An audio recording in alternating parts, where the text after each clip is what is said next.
How did fictional idols become this powerful? Everyone thinks K-pop Demon Hunters became huge because the songs were catchy. But the truth is much stranger, because behind one animated K-pop fantasy, there is a machine most people never noticed. A machine that understands idols, a machine that understands fandom, a machine that understands TikTok better than most record labels. And somehow, a fictional girl group became one of the most talked about K-pop acts in America. Not because they were real, but because they felt real enough. And that is where the mystery begins, because when millions of people started replaying Golden, editing Huntrix clips, arguing over Saja boys, and treating animated idols like actual celebrities, the question became impossible to ignore. How did a fake K-pop group trigger a real fandom? And what does that say about the future of pop music? Before we go deeper, remember this. K-pop was never just music. It was training, it was beauty, it was story, it was performance, it was identity. But K-pop Demon Hunters took all of that and compressed it into something even more powerful. A fantasy world where every idol moment is designed to go viral. Every expression is perfect, every outfit is iconic, every song feels like a comeback. Every scene feels like a fancam, and every fan gets the feeling that they discovered something before the rest of the world understood it. That feeling is addictive, and America could not look away. At first, the story looked simple, an animated movie about K-pop idols secretly fighting demons. A bright visual world, a dramatic soundtrack, a girl group with superhero energy, a boy group with dangerous charm, a fantasy built on music, identity, and hidden darkness. On the surface, it felt like a fun Netflix moment. Something colorful, something loud, something made for edits. But then the internet did what the internet always does. It turned the movie into a game. People were not just watching it. They were choosing biases. They were ranking members. They were defending fictional idols. They were making fancams. They were creating theories. They were posting reaction videos. They were asking why Saja boys felt so accurate. They were asking why Huntrix felt more emotionally complete than some real pop groups. And suddenly, K-pop Demon Hunters was not just a movie anymore. It became a fandom simulator, a perfect little machine that reproduced the emotional structure of K-pop without needing the physical industry behind it. No dating scandals, no real-life company statements, no airport chaos, no exhausted idols being filmed at 3 a.m., just the fantasy. Just the music, just the characters, just the feeling. And that is the first secret. KPop Demon Hunters did not sell America a K-pop group. It sold America the dream of K-pop with all the friction removed. But why did it work so well? To understand that, we need to look at what people actually saw. They saw Huntrix, a fictional girl group built with all the visual language of real K-pop. The styling, the choreography, the dramatic facial expressions, the perfectly timed emotional close-ups, the high-concept performance scenes. The feeling that every member has a role, a color, a trauma, and a reason to be loved. That is not accidental. In K-pop, fans do not only fall in love with songs, they fall in love with systems of meaning, the leader, the main vocal, the visual, the dancer, the mysterious one, the chaotic one, the member who seems cold but secretly cares, the member who feels like a mirror. K-pop Demon Hunters understood this instantly. It did not just create characters, it created stan-able identities. That is why American viewers did not experience the group like ordinary animated characters. They experienced them like idols. And once that switch happens in the brain, the relationship changes. You do not just like them, you start collecting reasons to care. You notice the way one member looks at another. You replay a 5-second scene because the expression feels meaningful. You watch edits that make the character feel more tragic, more powerful, more romantic, or more misunderstood. You join the comment section not just to watch, but to belong. That is Fandom, and K-Pop Demon Hunters gave people a shortcut into it. But the real genius is that the movie did not only copy K-pop diet. It translated K-pop for the American internet. That is a very different thing. Traditional K-pop can be overwhelming for new American fans. There are too many groups, too many companies, too many comeback cycles, too many inside jokes, too many fandom names, too many rules, too many controversies, too much history. But K-Pop Demon Hunters gave new viewers a clean entry point. One story, one world, one emotional conflict, one soundtrack, one girl group, one boy group, one mythology. You did not need to know 10 years of industry history. You just needed to feel the hook, and the hook was powerful.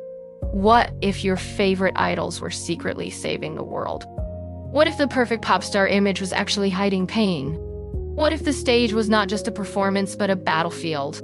That idea is ridiculously clickable, because it turns the most familiar criticism of K-pop into fantasy diet. People often say K-pop feels too perfect, too polished, too controlled, too unreal. KPop Demon Hunters answered with, yes, and what if that perfection was the mask? What if there was something darker behind it? That is the mystery engine. The surface gives you beauty, the story gives you danger, the music gives you obsession, and the fandom gives you identity. This is why the soundtrack mattered so much. A song like Golden does not only function as a movie song. It functions like a comeback title track. It has the emotional lift, the big chorus, cinematic stakes, the kind of hook that can survive being chopped into a 15-second clip. And that matters, because in modern pop culture, a song does not become huge just because people hear it. It becomes huge when people can use it for edits, use it for transformations, use it for fan theories, use it for dance clips, use it for dramatic captions, use it for identity. The strongest songs on the internet are not just listened to. They are performed by the audience, and Golden gave people a feeling they could perform. Confidence, pain, escape, main character energy, a little sadness, a little triumph, a little fantasy of becoming someone brighter than your ordinary life. That is not just a song, that is emotional technology. And K-pop has always understood emotional technology better than almost any other pop format. Now, here is where it gets interesting. American pop culture has always loved stars, but K-pop made stardom feel interactive in Western celebrity culture. You usually watch the star from a distance. In K-pop, you feel like you are part of the star's rise. You stream, you vote, you comment, you defend, you decode, you organize, you celebrate milestones, you feel responsible. That responsibility creates attachment, and K-Pop Demon Hunters recreated that attachment in a fictional world. People did not just say, I like the song, they said. This group deserves better, they said. This character carried the movie, they said. This member is my bias, they said. This fictional boy group is too accurate. They said, why am I emotionally attached to animated idols? That last question is the entire video. Why are people emotionally attached to idols who do not exist? Because fandom has never only been about reality. It is about emotional consistency. A real celebrity can disappoint you. A real idol can vanish. A real company can mismanage a group. A real comeback can flop. A real fandom can fracture. But a fictional idol can remain perfectly suspended in the exact emotional state that made you love. They are always available, always visually perfect, always narratively meaningful, always connected to a song, a scene, a quote, a color, a feeling. That makes them incredibly powerful, not more human, more usable. And on the internet, usable emotion spreads fast. This is the hidden machine behind K-Pop Demon Hunters.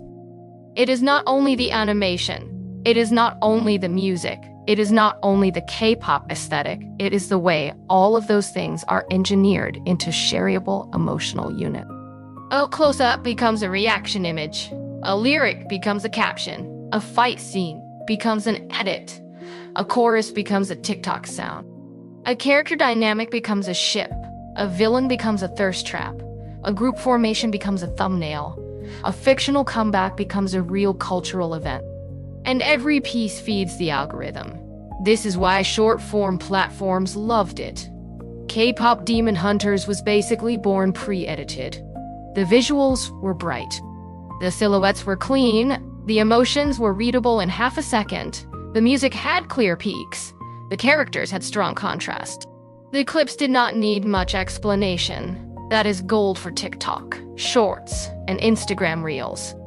A viewer can scroll into the middle of a scene and instantly understand the feeling. Power, danger, beauty, drama, romance, betrayal, victory. That is what algorithms reward, not complexity. Instant emotional recognition. K-pop already operates this way. A great idol fandom does not require context. You see the look, you see the movement, you see the charisma, and your brain understands. This person has power. K-Pop Demon Hunters applied the fandom logic to animation. Every scene could be clipped like an idol moment. Every pose looked like it could become a poster. Every dramatic beat looked like it could become a viral edit. That is not just good storytelling. That is platform-native storytelling. But there is another reason America became obsessed. The movie arrived at a time when American pop culture is strangely hungry for controlled fantasy. Real celebrities feel messy. Influencers feel overexposed. Pop stars feel either too distant or too chaotic. The internet has made fame feel exhausted. Everyone is being watched. Everyone is being judged. Everyone is one screenshot away from collapse. K-pop, by contrast, still offers a fantasy of total design. The outfits match. The concepts are clear. The performances are sharp. The world feels intentional. For many American fans, that level of polish feels comforting. It feels like entering a universe where chaos has been choreographed. K-Pop Demon Hunters amplified that comfort. It turned the entire K-pop experience into a myth. The idols are not just performers, they are protectors. The stage is not just entertainment, it is survival. The song is not just a song. It is a weapon. That is a brilliant escalation because it says what fans already feel but makes it literal. Fans often say music saved them. Fans often say a group helped them survive loneliness. Fans often say an idol gave them strength during a dark time. K-Pop Demon Hunters takes that emotional truth and turns it into plot. The idols are saving people from demons, but the demons are also a metaphor for insecurity, pressure, isolation, fame, the monster inside the image, and that is why the story hit harder than people expected. It was not just cute, it was not just funny, it was secretly about the cost of being adored. And that is where the fan psychology becomes darker. Because the K-pop fantasy is beautiful, but it is also intense. Fans want idols to be perfect, but they also want them to be vulnerable. They want access, but they also want mystery. They want idols to feel human, but not too human. They want authenticity inside a perfectly managed image. That contradiction is the emotional core of modern fandom. And K-Pop Demon Hunters understood it.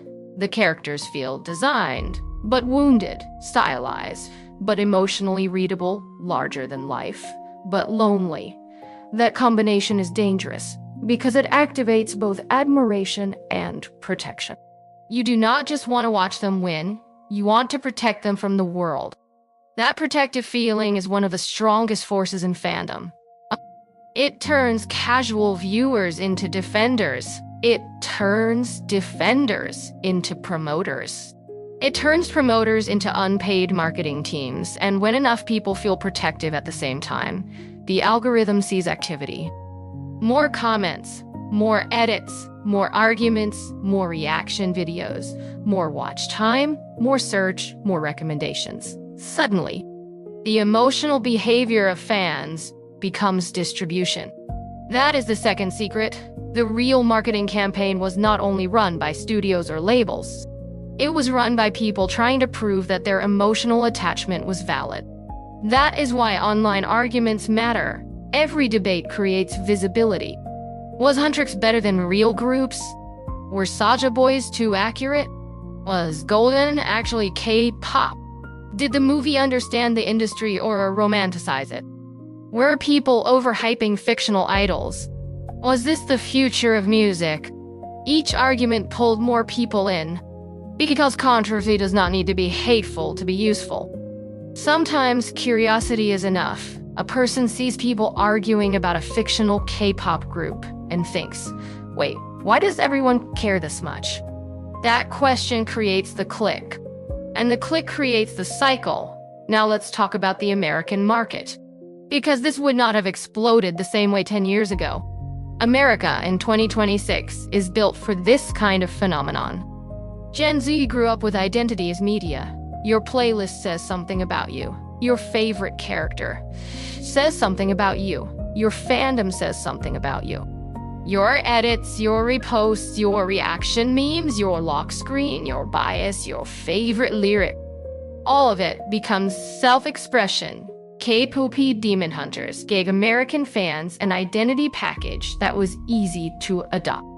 It was K-pop, but not intimidating. Anime adjacent, but mainstream. Musical, but not old-fashioned. Girl group fantasy, but with action. Celebrity culture, but fictional. Emotional, but memeable. That combination is extremely American internet friendly. It crosses multiple audiences at once. K-pop fans watch because they recognize the references. Animation fans watch because the world looks exciting. Music fans watch because the songs are catchy. TikTok users watch because the clips are everywhere. Casual viewers watch because everyone keeps mentioning it. Reaction channels watch because the content generates strong emotions. And once reaction channels enter the loop, a second wave begins. Because American YouTube culture loves watching people discover things.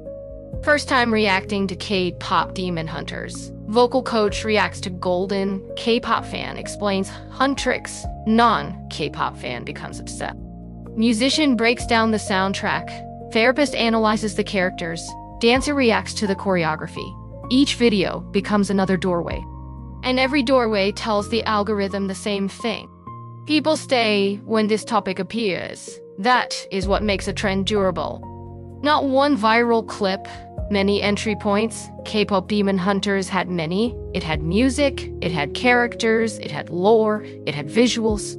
It had debates, it had ships, it had performance, it had industry commentary, it had emotional scenes. It had just enough darkness to make adults feel like they were watching something deeper than a kid's movie.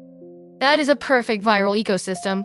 But here is the twist. The real product was never the movie. It was never even the soundtrack. The real product was the feeling of joining a fandom without needing permission.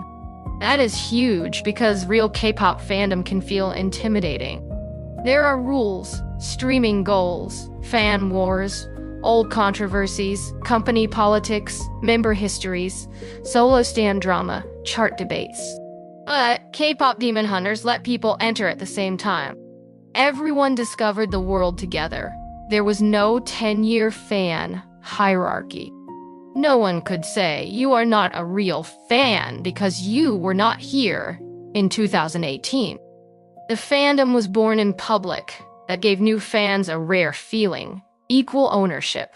They could make the first memes, the first edits, the first theories, the first rankings, the first viral posts that matters. Because online fandom is not just about loving something. It is about being early enough to shape the conversation. K-pop Demon Hunters gave people that feeling, and the American internet loves nothing more than being early to the next obsession. Now let's break down the viral formula. First, the 3-second visual hook. Every viral K-pop moment needs an instant image, a face, a pose, a color palette, a transformation, a dramatic entrance, a look that makes people stop scrolling before they even understand the context. K-pop Demon Hunters had that everywhere. The character designs were clear, the contrast between beauty and danger was immediate. You did not need subtitles. You did not need backstory. You saw the image and understood the vibe. Second, the memorable idol moment. This is the clip people replay because it feels like charisma. Not plot charisma, a glance, a hand movement, a vocal peak, a smirk, a hair flip, a stage formation. The moment when a character stops being a character and starts feeling like a star. That is the Fandom effect. Third, the easy-to-cut short clip. A viral moment has to survive outside its original context. If a scene only works after 20 minutes of explanation, it will not dominate short form. But if a clip can communicate power, sadness, or obsession in 5 seconds, it can travel. KPop Demon Hunters was full of those moments. Fourth, the strong fandom caption. Captions are underrated. A good caption tells viewers how to feel before they even press play. She knew she had to save everyone. The way he looks at her. This is why Golden hits different. Fictional idols should not go this hard. The K-pop industry was not ready for this. These captions turn clips into emotional arguments. Fifth, emotional controversy. Not scandal, controversy. The kind of debate that makes people comment, is this better than real K-pop? Is this disrespectful or genius? Is this the best fictional group ever? Why does this song feel bigger than most comebacks? When people argue, they extend the life of the content. Sixth, reaction potential. A viral K-pop moment needs faces reacting to it. Shock, laughing, crying, pausing, rewinding, saying, wait, play that again. K-pop Demon Hunters had the kind of musical and visual peaks that make reaction videos work. And reaction videos are free amplification. Seventh, repeatable sound. A song does not need a full dance challenge to go viral. It needs a section that people can attach themselves to. A chorus, a vocal climb, a beat drop, a lyric that feels like a declaration. Golden had that kind of emotional architecture. It gave people a moment to become the main character. Eighth, algorithm-friendly edits. The best fan edits do 3 things quickly. They establish desire, they create tension, they deliver emotional payoff. K-pop Demon Hunters gave editors all 3. Beautiful characters, secret pain, big music, high stakes. That is why the edits felt almost automatic. The movie did not just inspire fan content, it supplied the raw materials for it. And that is the third secret. Modern pop culture is not only made by creators, it is completed by editors. The audience does not passively consume the story. They remix it into the version that spreads. That is why KPop Demon Hunters became bigger than its original format. A movie becomes a soundtrack becomes a TikTok sound becomes an edit becomes a character obsession. A character obsession becomes a fandom becomes a market signal becomes a franchise. That is the new entertainment pipeline. And K-pop fits it perfectly because K-pop was already modular. Songs, concept, photos, dance practices, fancoms, teasers, challenges, photo cards, variety clips, behind-the-scenes moments. Every comeback is already a content universe. K-pop Demon Hunters simply made that universe easier for the mainstream to understand. But there's a bigger meaning here. America did not become obsessed just because the movie was fun. America became obsessed because the movie touched something real about modern loneliness. People want to belong to something, but traditional communities feel weaker. Schools and friend groups scatter. Work is unstable. Cities feel expensive. The internet is crowded but lonely, so fandom becomes a place where emotion has structure. There are rituals, there are symbols, there are shared jokes, there are countdowns, there are victories, there are enemies. There are reasons to wake up and check what happened overnight. That might sound dramatic, but for millions of people, fandom is one of the few places where life feels synchronized with other people. K-pop understands synchronization better than almost anyone. The comeback date, the teaser drop, the music video premiere, the streaming party, the fan chant. The concert lightstick ocean, the birthday project, the group chat exploding at midnight. It turned scattered people into a temporary nation. K-pop Demon Hunters turned that feeling into fantasy. And that is why it worked. It was not just about idols fighting demons. It was about fans fighting loneliness through idols. And maybe that is why fictional idols can feel so real. Because the emotions around them are real.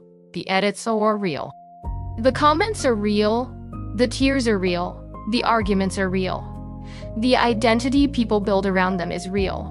The group may be fictional, but the fandom behavior is not. And that creates a strange question.